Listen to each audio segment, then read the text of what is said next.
भारत में मुगल साम्राज्य के आखिरी शहंशाह और उर्दू के जाने माने शायर बहादुर शाह जफर ने 1857 के स्वतंत्रता संग्राम में भारतीय सिपाहियों का नेतृत्व किया था। उनका जन्म 24 अक्टूबर 1775 में हुआ था।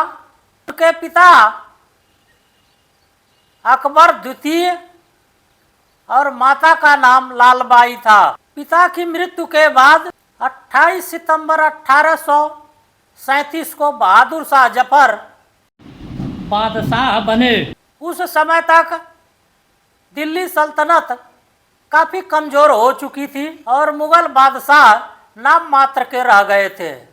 1857 में जब आज़ादी की चिंगारी भड़की तो भारतीय सैनिकों ने दिल्ली पर कब्जा कर लिया और दिल्ली को स्वतंत्र घोषित कर बहादुर शाह जफर को हिंदुस्तान का सम्राट घोषित कर दिया और उनके नेतृत्व में भारतीय सैनिकों ने अंग्रेजों की ईंट से ईंट बजा दी। भारतीय सैनिकों का जोश देखकर बहादुर शाह जफर ने अंग्रेजों को भारत से बाहर खदेड़ने की योजना बना डाली। भारतीय सैनिकों ने दिल्ली समेत अन्य जगहों पर भी अंग्रेजों को कड़ी टक्कर दी।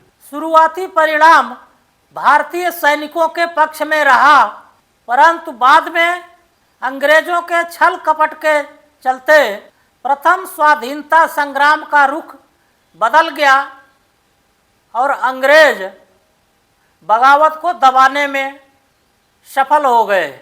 जब अंग्रेजों ने 1857 विद्रोह के बाद दोबारा दिल्ली पर कब्जा कर लिया तो बहादुर शाह जफर लाल किले से भागकर हुमायूं के मकबरे में शरण ली। 21 सितंबर 1857 को अंग्रेज अधिकारी हडसन हुमायूं के मकबरे से इस शर्त पर गिरफ्तार किया कि उनकी और उनकी पत्नी जीनत महल का जान बख्श दिया जाएगा।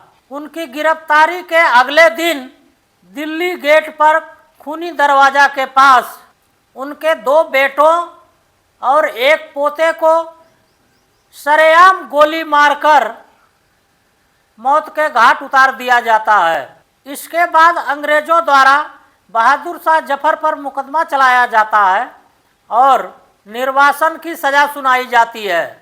7 अक्टूबर 1858 को एक काफिले के साथ उनको रवाना कर दिया जाता है। उनके साथ उनकी बेगम जीनत महल और 2 जीवित बेटों को 10 दिसंबर 1858 को मगोएरा नामक समुद्री जहाज से रंगून ले जाया गया। मुगल बादशाह बहादुर शाह जफर लगभग 4 साल तक रंगून की जेल में बंद रहे।